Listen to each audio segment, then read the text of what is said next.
Primeira Crônicas, capítulo 17. A aliança de Deus com Davi. O rei Davi morava em seu palácio quando, certo dia, em conversa com o profeta Natã, declarou: Estou aqui residindo em um palácio de cedro puro, enquanto a arca da aliança de Yahvé permanece abrigada numa tenda.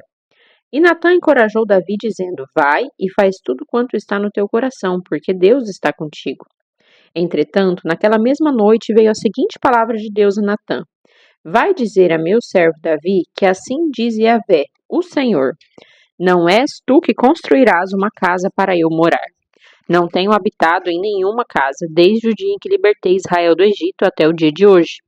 Contudo, venho passando de uma tenda para outra e de um tabernáculo para outro. Por onde tenho acompanhado todo o meu povo de Israel, alguma vez indaguei a algum líder deles que ordenei pastorear a minha gente: Por que não me construís um templo de cedro puro? Agora, portanto, vai e diga ao meu servo Davi: Assim declara Yahvé, o Senhor dos Exércitos: Eu te tirei das pastagens onde cuidavas das ovelhas, para que fosses príncipe sobre a minha nação de Israel. Caminhei contigo por todos os lugares por onde andaste e destruí todos os teus inimigos de diante de ti. Agora te tornarei tão conhecido e ilustre quanto os mais importantes da terra. Também providenciarei um bom lugar para Israel, o meu povo, e os estabelecerei lá, para que tenham as suas terras e o seu próprio lar, e jamais sejam incomodados. Povos ímpios e pagãos nunca mais os oprimirão, como fizeram em tempos passados, durante a época em que constituí juízes sobre o meu povo Israel. Agora subjugarei todos os teus inimigos. Além de tudo isso, saibas que eu, Yahvé, o Senhor, é que edificarei uma casa, uma dinastia. Quando os teus dias se contemplarem na terra, tua vida chegar ao fim e fores descansar com os teus pais, providenciarei um sucessor da sua descendência, escolherei um dos teus filhos e eu pessoalmente estabelecerei o reino dele. Assim, ele edificará uma casa para a minha pessoa, e eu firmarei o trono dele para sempre.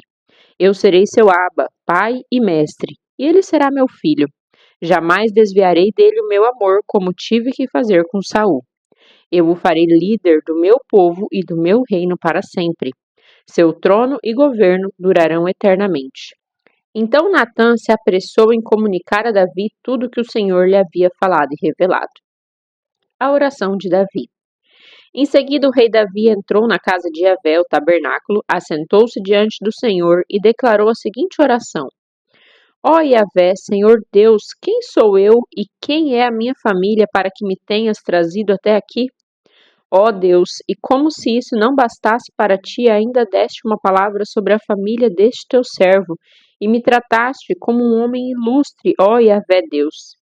O que mais Davi poderá dizer-te sobre a honra com que tratas o teu servo? Tu bem conheces o coração do teu servo.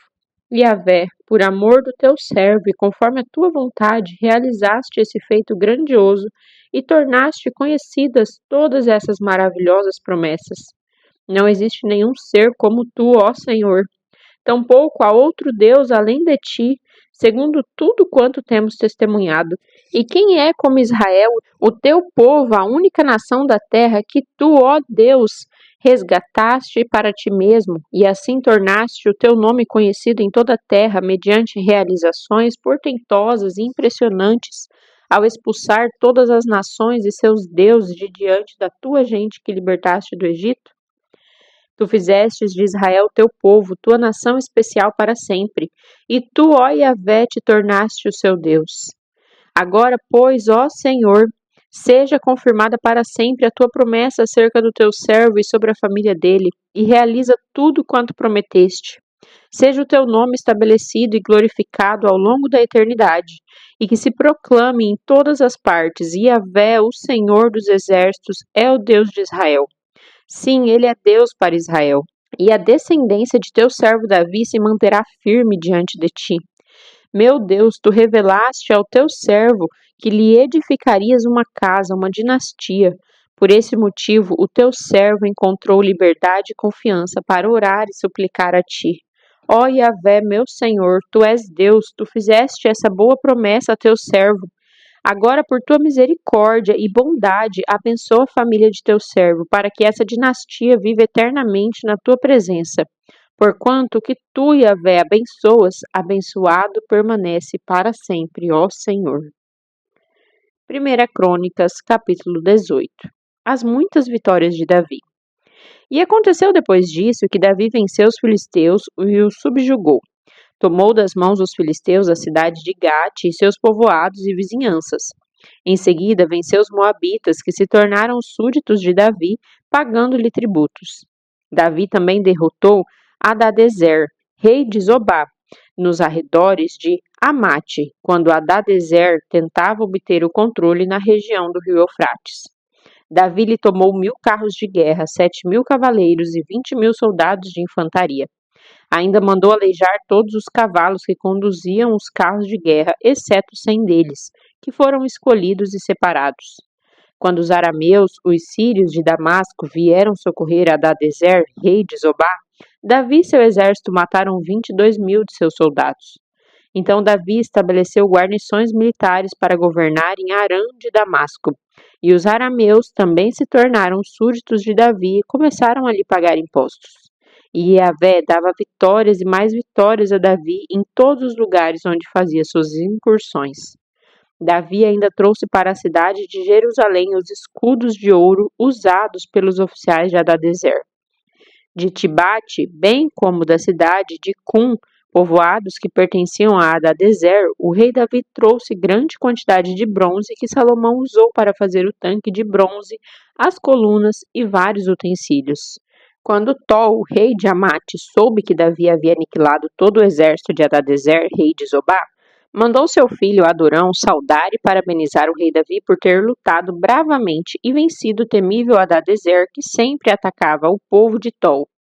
Assim, Adorão também enviou a Davi todo tipo de utensílios de ouro, de prata e de bronze, os quais o rei Davi consagrou a Yahvé juntamente com a prata e o ouro que trouxera de todas as demais nações, dos Edomitas, Moabitas, Amonitas, Filisteus e Amalequitas.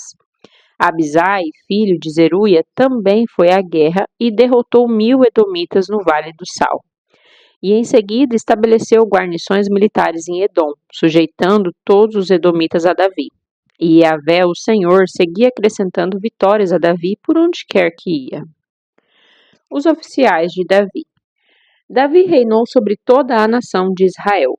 Ele administrava a justiça e a equidade a todo o seu povo e seus súditos. Joabe, filho de Zeruia, era comandante do exército. Josafá, filho de Ailude, era cronista, o arquivista real. Zadok, filho de Aitube, e Abimeleque, filho de Abiatar, eram sacerdotes. Sausa era escrivão e secretário. Benaia, filho de Joiada, comandava os queretitas e os peletitas. E os filhos do rei Davi eram seus diletos e mais importantes conselheiros do rei. 1 Crônicas, capítulo 19. Davi vence os amonitas e os sírios. Passado algum tempo, Naás, rei dos amonitas, morreu e seu filho sucedeu e passou a reinar em seu lugar. Então Davi ponderou: tratarei com bondade Anum, filho de Naás, porquanto seu pai foi leal e generoso para comigo. Então Davi enviou uma delegação com a missão de representá-lo e transmitir a Anum sua mensagem pessoal de pesar pela morte do pai. Todavia, quando os mensageiros de Davi chegaram às terras dos amonitas a fim de comunicar as condolências de Davi a Anum, os príncipes e chefes amonitas advertiram a Anum: pensas acaso que Davi pretende honrar teu pai ao enviar mensageiros para expressar condolências? Com certeza não é essa a verdadeira intenção de Davi. Ele os enviou como espiões para examinar nosso país e destruí-lo. Então Anum mandou prender os mensageiros de Davi, rapou-lhes a barba, cortou metade das suas vestes até a altura das nádegas e os despachou de volta. Assim que Davi foi informado do que acontecera à sua delegação, enviou alguns mensageiros ao encontro dos seus representantes, porquanto haviam sido profundamente humilhados, e lhe mandou dizer: ficai em Jericó, até que vossa barba cresça, e então retornai para casa.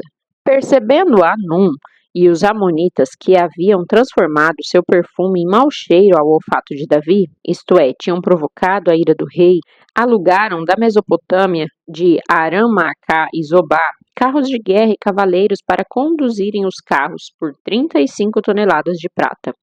Alugaram também 32.000 carros e seus condutores contrataram o rei de Maca com seu exército, o qual veio e acampou próximo a Medeba, e os amonitas foram convocados de suas cidades e partiram para a frente de guerra. Ao receber essas notícias, Davi ordenou a Joabe que marchasse com todo o exército. Os amonitas saíram e se colocaram em posição de batalha na entrada da cidade, e os reis que haviam chegado para cooperar com eles tomaram posição em campo aberto, observando Joabe, que estava cercado pelas linhas de combate.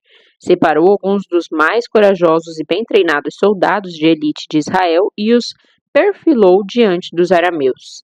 Confiou a seu irmão Abisai o comando do restante do exército e alinhou-o em face dos amonitas.